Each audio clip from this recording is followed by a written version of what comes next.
Philippine Senate votes to The Senate archive. never acquired jurisdiction over Are you serving the nation's interest or protecting and pursuing your own personal ambitions or agenda? The Supreme Court reversed a unanimous decision.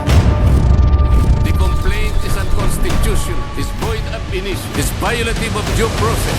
The Supreme Court has already spoken. The last arbiter of law. Maayong adlaw kanatong tanan ilabi na sa mga minalo binati na ko nga mga followers nga kaning kanunay mo share, mo like, mo react, mo comment, ilabi na sa mga bashers. Salamat po ninyo kay kundi mo din manulpok, mangaway mo, dili po mugana akong utok kanang maingon nga kimi ayaw ka stress kay ay ka stress sa mga bashers. Actually di ko ma-stress. Mas ganahan kung nay mangaway diha kay akong utok mugana. Ug unsaon ako pagtubag kay kung puro ra mo daig, di mo gana akong utok nung murag sakyanan nga way dagandagan nga inig andar kay tungod way dagandagan maglagaak. So hala pangaway mo diha kay tubagon ta mo. So ato di tagaag pagtubag unsay atong opinion ato tuang nahitabo nga desisyon sa Senate of the Philippines atong Agosto 6, no? Philippine Senate votes to archive the impeachment case against Vice President Sara Duterte. Senators voted to archive the impeachment case. Kanang impeachment sultihan ta mo. No gipatay naman gid sa mga senador, 19 ka senador nga ato na ning patyon. Undangon ta na ni upat ang ning ingon nga ibutang ta na sa lamisa usa ang wa nang ilabot. Pero sa prangka-prangkang pagkaistorya, di na lang ta magplinastikay dinhi aning kalibutan na kanang impeachment away nas politika, no? Gumikan kay sila dunay mga politikanhong tinguha nga gamiton lang ng katawhan. Mabito lang mapungot ko anang gusto ng taong bayan dili man. Oy ayon yung pasunginli ang taong bayan. Kay prangkang pagkaistorya 50% ana inyo nang gibuhat gumikan sa inyong politikanhong tinguha, inyong mga political ambisyon, inyong giawayan ang posisyon nga inyong kabuton. Ayaw giamong-among ang mga tao. Kay gani looy ang mga tao, sige mong hisgot og impeachment, daghay mga balaod doon unta nga angay ipasar nga mabenepisyoan sa katawhan, pero na jeopardize, na pending, nahipos, nakatuog din na sa inyong opisina tungod sa away ninyo sa politika. Looy ang tao, pobre pang Pilipinas, nagkagugot pa tamo na magpamilya.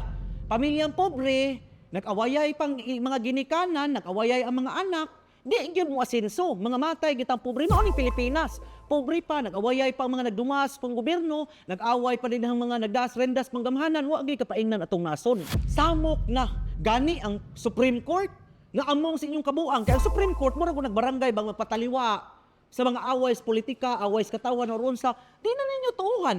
Hipuso na lang ng Supreme Court o di lang day natutuuhan. Maamong ang ubang tao, maamong ang korte. Prangka-prangkang pagkaistorya, ang impeachment dili na para sa katawhan, para nas ilang politikanhong tinguha. Kakita ka sa mga senador dito, ala, naglantugi, mura ba sila naas classroom? Pero, hindot pud kay Ines Marcoleta kay si Marcoleta man to ining motion dito ni barog sa taliwa dito sa Senate. The Supreme Court has already spoken. The last arbiter of law. The complaint is unconstitutional, is void ab initio, is violative of due process. The Senate never acquired jurisdiction over this. It is immediately executory. On that note, Mr. President, I respectfully move that the impeachment complaint be dismissed. Dito gistaliwa bright puning lagasa pura buyag lang 72 years old. Preparado. Naagisto nga wag mo hungong ang mga senador bisa mga abogado sus Ginoo ko. Ang ilang staff na stress makaihi na ditong ni research sa mga Supreme Court decisions kay muni itabi sige glaw si Marcoleta dito gistaliwa maglisod yung kaglantugi. Decisions. Yes, but I am At sa asking for dalawang qualification, halimbawang Mr. President, binigay ko whether po these are bank on decisions MR. or decisions by a division. Gani si Risa ug si Tito Soto. I will have to get more information po on the ISAA. There is a mistake. Unanimous decision could become a unanimous mistake. Wala pa pong nangyaring gano'n, Mr. President. That in fact, the Supreme Court reversed a unanimous decision in a lot of instances before. Mapangaab-ngaab para inong bright. Pero balihon na inig pangutana.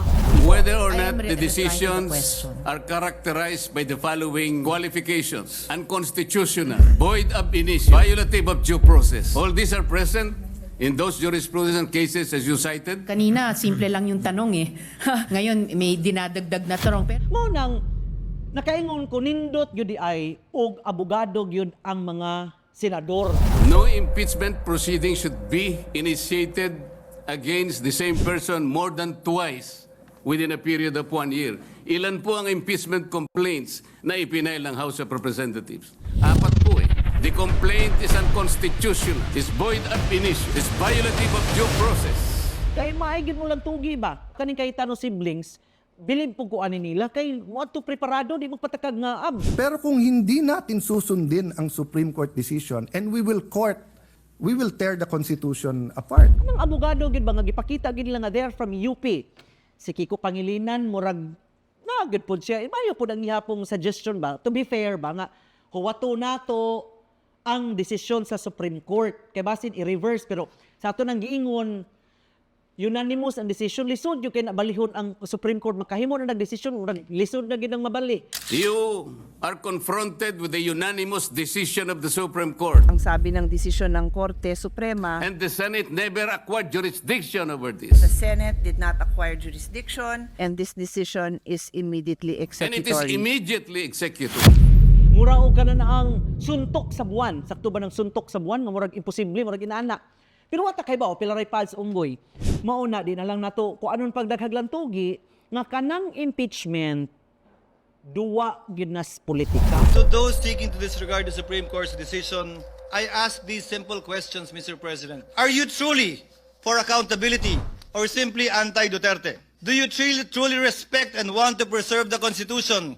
Or you simply hate the Vice President? Are you serving the nation's interest or protecting and pursuing your own personal ambitions or agenda? Are you fighting for truth? Or are you simply after revenge? Do you really want a trial? Or do you just want a conviction? Do you really believe that we are wrong?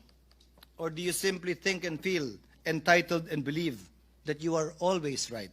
Ipokrito yun kasagarang mga Pilipino. Di man tanan pero kasagaran ka na bang magpakalimpyo ta. Ang atong ang binuhatan nato ipahid nato sa uban. No, mamahid ta sa uban kay para kita limpyo pero pareha ra gud mong pako. Mo na winingon ko malangit man ganing tapuhon di ta mga impyerno.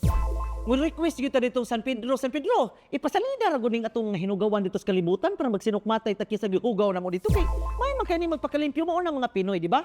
Gikan sa baba ni Miriam Defensor, nga kita gusto kitag honest government. Gusto kitag matinud-anon nga pagduma sa katawhan kay kita nagdasa rendas panggamhanan. Pero gikondem tas tibuok kalibutan kay ang Pilipinas sa ilang pagkaila usa sa pinakakorap nga nasod sa tibuok kalibutan. We're all for honest government, and yet the world condemns us as one of the most corrupt countries in the world. No, di bang ganit ta kapiyalan, di bang ganit ta katuuhan sa ubang nasod, ubos ganit lang pagtan-aw nato kay pobrita unya ang atong mga public officials mga kiriwan og kamot, di ba?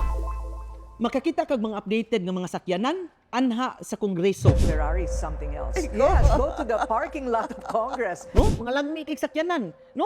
Asa man kakakita og mga public officials nga mga gubaon og mga sakyanan nga gibong tan-aw mo man mga negosyo kasagaran ng uban mga pobre. Kay naa ang kwartas gobyerno mo nang kanang impeachment sa puton ko nang mingon nga para sa taong bayan daghay mabasol ba mag-inawayay pareha ra gid na wala gid tay angay i-blame kay pareha mo og tuyo be pangutan-on ta mo kinsa man karon nga naas posisyon sa gobyerno ang dili korap nganli o kinsay dili korap bisan gani mga local officials mamalit man ganig 5,000 6,000 10,000 nga boto kada usaha para lang mudaog pila may sweldo sa mayor pila may sweldo sa congressman di ba prangka pagka-istorya, pangutan-an na sa inyong lugar. No, din his province of Leyte, may pangutan-on ta mo. Wala na vote buying. Awamot lang, kung asang lugar ra. Unya, pila may sweldo na nila. Nganong mugasto masalag ng kantidad lang para mudaog. O, di ba?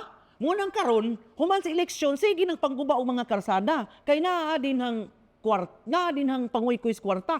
Mura gid na prangka-prangkang pagka-istorya ba ng impeachment para sa katawhan, honest government sus marosep, Ginoo ko. O mukonsan ang Ginoo din is langit kamoy unang panamparuson kay mga ipokrito mong dagko. Mapakalimpyo kuno kay ta. Atong ikondem ang usa ka tawo kay siya kawatan. Unya ikaw limpyo di ay ka. Mo lagi na kinsay limpyo nga nagdumas rendas panggamanan. Di ba? Wa day mo kapangutan sa kaobserbar sa inyong lugar. Nganong daghan man kay karsada bisag way mga tawo hala hini mo ay karsada. Pero ang mga karsada walay suga. Sultihan ta mo ang karsada na ang kwarta dagkog kickback, ang suga gamay kay nag-kickback mo nang bisag way mga tawo hala pangarsadahon na nila din ha kay more than 50% ang tigbas ananaa. Ang kinukuha ng mga politiko, mga lawmakers is around 35 to 40. Yan. Standard yan. Lalo-lalo na kung kanila yung pork barrel pa. Pagkaguba, may na repair o gasto na po ang gobyerno. Mao na din ha. Sa ako nang giingon, luoy ang katawhan kaysa prangka-prangkang pagkaistorya, pareho ra gyud na silang tanan. Ang impeachment o uban pang away ug lantugi sa politika, nag-away sila dili gumikan sa katawhan, dili gumikan kay gusto silang serbisyuan ang katawhan, apan nag-away sila gumikan sa ilahang mga politikanhong tinguha. Daghang salamat ug mayong adlaw kanatong tanan. Unta kitang mga Pilipino magmatngon ug maningkamot sa atong tagsa-tagsa kakaugalingon kay murag wa na gitay paglaom sa mga katawhan nga nagdasarenda sa panggamhanan. Daghang salamat.